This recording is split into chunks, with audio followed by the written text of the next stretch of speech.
Swimmer ইয়ার কি এবং তার প্রতিকার। যারা সুইমিং প্র্যাকটিস করেন বা সাঁতার শেখেন তারা জলেতে সব সময় থাকেন।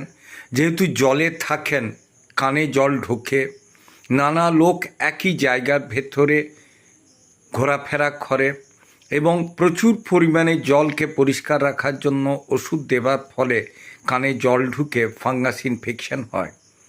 যদি সেটা সাথ বলে ডাক্তারের সাথে যোগাযোগ করে সেঁক নিয়ে অ্যান্টিফাঙ্গাল বা যেটা প্রয়োজন ওষুধ ব্যবহার করে সারানো না হয়, তাহলে এটা রিপিটেডলি হবে এবং রিপিটেডলি হওয়ার ফলে কানে কম শোনা এবং perforation of the ear, that means tympanic মেমব্রেনটা ফুটো হয়ে গেলে সারা জীবনের মতো আপনি কানে না শুনতেও পারেন। কাজেই সুইমার ইয়ার